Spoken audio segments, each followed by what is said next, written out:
नमस्कार, जय हिंद, जय श्री राम। शेखर की बात में आप सबका स्वागत है।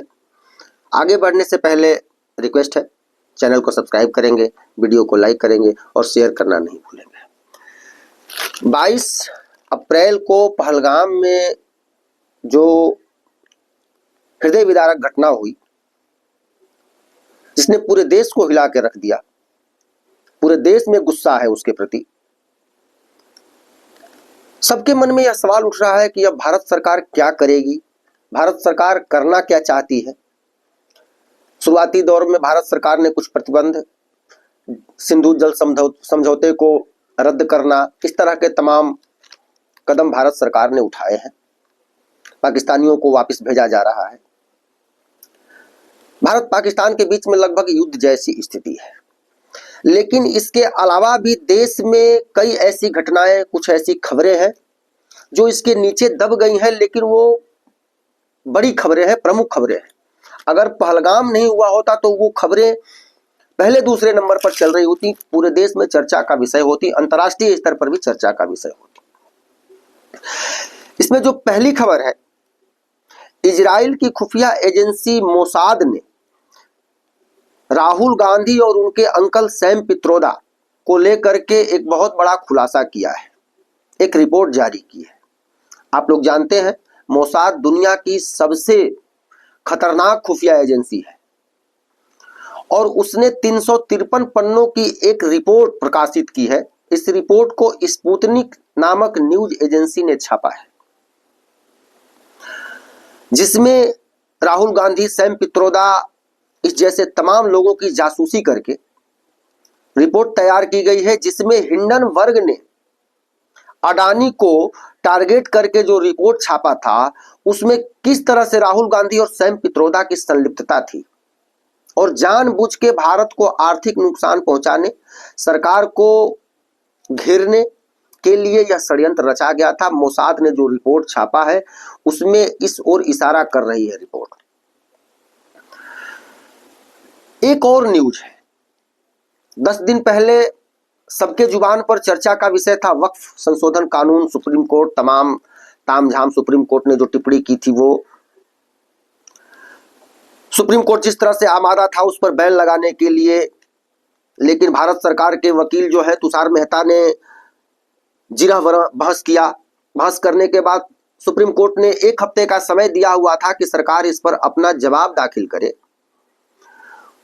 तो उस 1 हफ्ता पूरा होने से पहले ही सरकार ने हलफनामा दायर कर दिया है सुप्रीम कोर्ट में, और जो हलफनामा दायर किया है भारत सरकार ने, वह 1332 पेज का है। उस हलफनामे में भारत सरकार ने जो सुप्रीम कोर्ट से कहा है वह गौर करने लायक है, और यूं कहे तो भारत सरकार ने सुप्रीम कोर्ट को उसका औकात बता दिया है कि आप एक भारत की संवैधानिक संस्था है, भारत के मालिक नहीं है। जो भारत की व्यवस्था है उसके एक अंग है, मालिक नहीं है। इसका आप ध्यान रखें। और आप जो तमाम तरह की टिप्पणियां करते रहते हैं, शायद आप भूल जाते हैं कि इसी तरह के मामले में आप दूसरों के साथ क्या व्यवहार करते हैं, दूसरों का मतलब हिंदुओं के साथ आप क्या व्यवहार करते हैं। इसको भारत सरकार ने सुप्रीम कोर्ट के मुंह पर जोरदार तमाचा मारा है, यूं कहें तो। सुप्रीम कोर्ट में जो हलफनामा दायर किया गया है, सरकार ने कहा है कि इस कानून यानी वक्फ संशोधन कानून से भारतीय संविधान के किसी भी अनुच्छेद का उल्लंघन नहीं होता है, और कोर्ट का काम भी यही है कि वह देखे कि कोई कानून बना है तो वह भारतीय संविधान के किसी अनुच्छेद का उल्लंघन तो नहीं करता है, और उसमें भी खास तौर से मौलिक अधिकारों से संबंधित जो अनुच्छेद है उसका उल्लंघन न करता हो।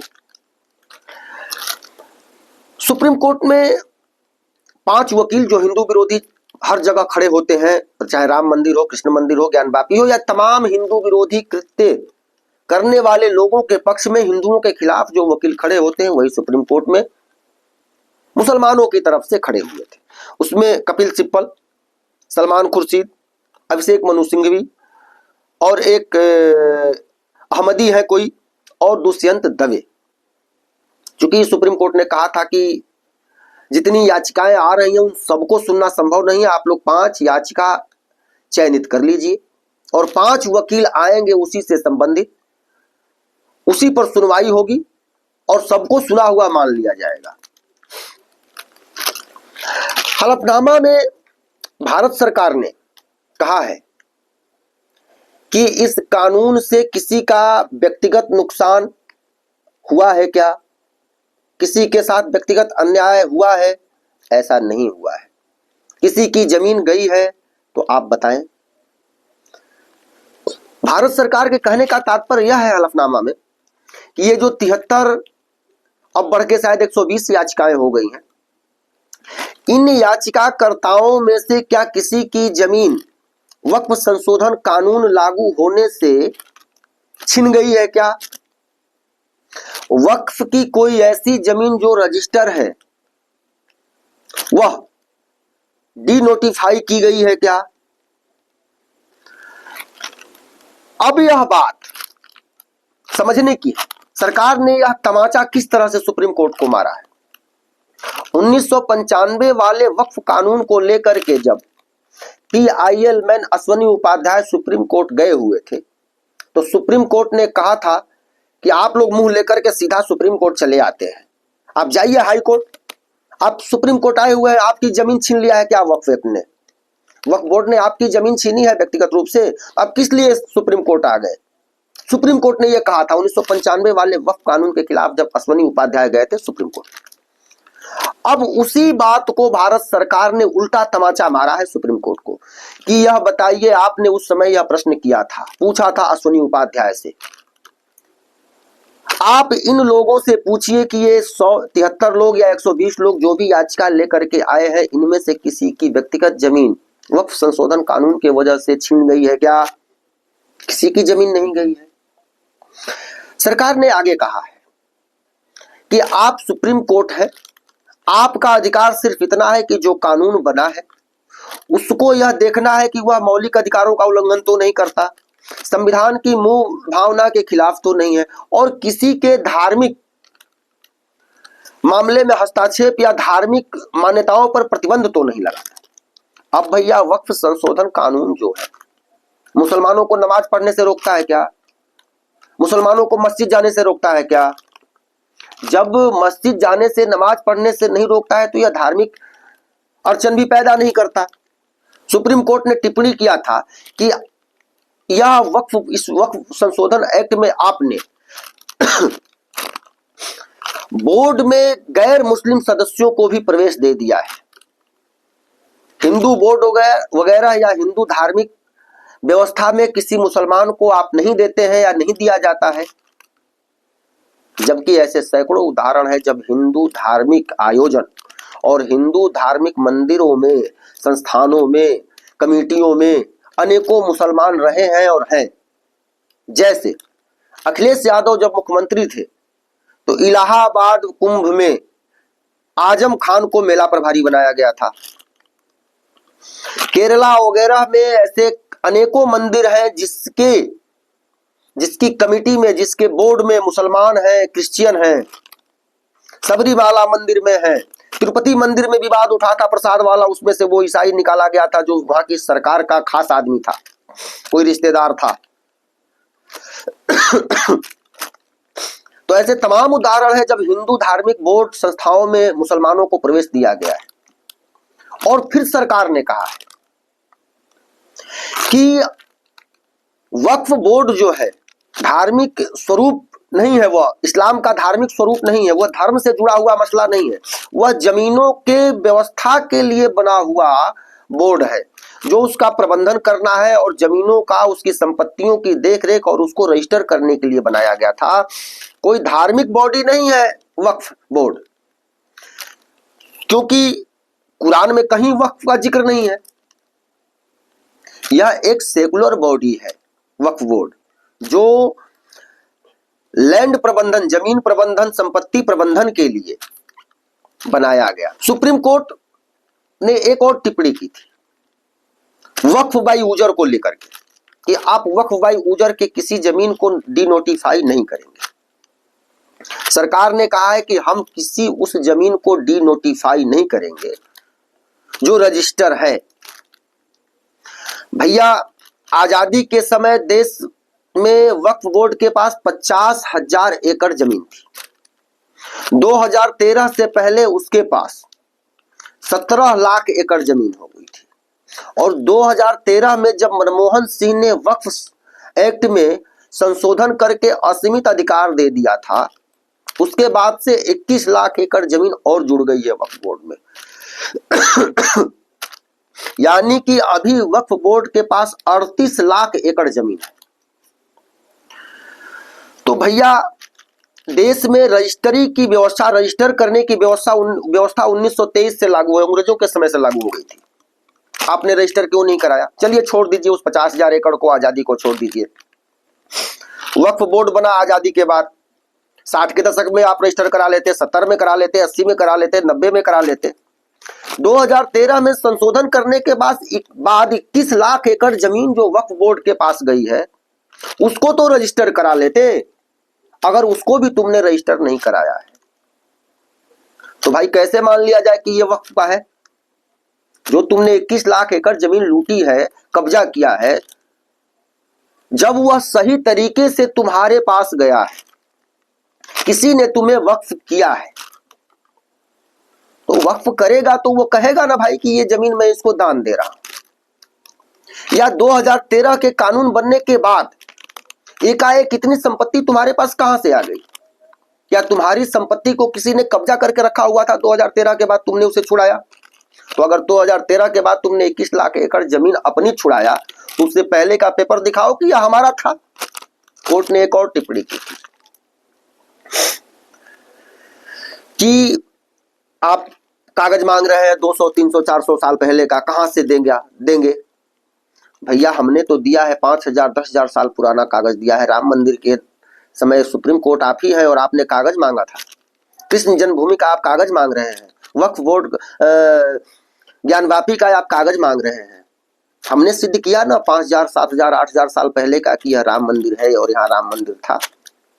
आपको हिंदुओं से संबंधित मामले में कागज चाहिए, लेकिन जब ही मुसलमानों का मामला आता है तो आप कहते थे कि कागज इतना पुराना ये कहां से लाएंगे, 100-200 साल पुराना। छोड़ो यार, 100-200 साल पुराना नहीं देंगे। 2013 के बाद जो जमीन लूटी है उसका तो अगर जब वैध तरीके से इनके पास गया है, 21 लाख एकड़ जमीन इन्होंने अगर वैध तरीके से वक्फ पाया है, उसका तो कागज देंगे यार। 10-15 साल हुए, 2013 और 12 साल हुए, इन 12 सालों का इनका तो पेपर ये देंगे। सरकार ने कहा है कि जो जमीन रजिस्टर नहीं होगी वह नहीं छोड़ी जाएगी। उत्तर प्रदेश में सुन्नी वक्फ बोर्ड के पास 1,27,000 प्रॉपर्टीज है, जिनमें से 1,24,000 रजिस्टर ही नहीं है। सिर्फ 3,000 प्रॉपर्टी जो है वो रजिस्टर है। यानी कि 1,24,000 प्रॉपर्टी जो है वो लूटी गई है, आपने रजिस्टर नहीं कराया। जबकि 1995 वाले एक्ट में भी यह जिक्र है कि जमीन को, प्रॉपर्टी को रजिस्टर कराना होगा। आपने रजिस्टर क्यों नहीं कराया? इसके दो कारण हैं। या तो आपने गलत तरीके से जमीनों पर कब्जा किया है, उसका वैध दस्तावेज बनाने वाला न कोई मिलेगा कैसे? जब कोई देगा तब ना आपको वैध दस्तावेज बनाएगा। आप जब कब्जा करेंगे तो आप कागज कहां से बना पाएंगे? तो यह स्पष्ट है कि यह सब कब्जा किया हुआ है। सरकार ने जो साफ साफ शब्दों में सुप्रीम कोर्ट को कहा है, जो सबसे बड़ी बात कही है कि संसद द्वारा पास कानून, सुप्रीम कोर्ट को कोई अधिकार नहीं है कि उस पर वो बैन लगाए, रद्द करे। सुप्रीम कोर्ट को सिर्फ यह अधिकार है कि वह देखे कि यह संविधान की मूल भावना के खिलाफ न हो, मौलिक अधिकारों का उल्लंघन न करता हो और किसी के धार्मिक क्रियाकलाप में कोई बाधा न पहुंचाता हो। इन तीनों पैमानों पर यह जो कानून है, यह कहीं से भी सुप्रीम कोर्ट को कुछ करने की इजाजत नहीं दे सकता है। और सुप्रीम कोर्ट अगर इस पर कुछ करता है तो बुरी तरह फंसेगा, यह भी निश्चित है। सरकार ने जिस तरीके से, जितनी स्पष्टता से सुप्रीम कोर्ट को इस बार उसकी औकात बताया है, अगर सुप्रीम कोर्ट अपनी हद में रहेगा तो वह उसका सम्मान अपना बचा पाएगा। नहीं तो मुझे लगता है कि अगर सुप्रीम कोर्ट फिर वही पक्षपात वाली भावना से अगर कुछ करेगा, कुछ कहेगा, तो सुप्रीम कोर्ट की थू थू पूरे देश में होने वाली है। और वक्फ के मामले पर जिस तरह से सुप्रीम कोर्ट ने शुरुआती दौर में टिप्पणियां की, सुप्रीम कोर्ट पर बड़ा सवालिया निशान खड़ा कर दिया है। आप समझिए कि अगर मोदी की सरकार नहीं होती तो सुप्रीम कोर्ट के सामने बकैया बन के कहती, हाँ हुजूर आप जो चाहे वो कर डालो, और सुप्रीम कोर्ट अपना है, हम तो सुप्रीम कोर्ट है, हम तो बॉस है, अपना साहब जो है उसमें बैठे हुए सुप्रीम साहब, वो अपनी नौटंकी और अपने मन की गंदगी को कानून का रूप दे देते। लेकिन अब ऐसा होता हुआ नजर नहीं आ रहा है। इसी बीच एक और खबर है, कोर्ट की बात हो और कपिल सिब्बल साहब की बात ना हो। कपिल सिब्बल साहब एक बड़ी योजना लेकर के आए हैं। पहलगाम हमले के बाद सुप्रीम कोर्ट सरकार को, भारत सरकार को एक सुझाव देते हुए एक योजना लेकर के आए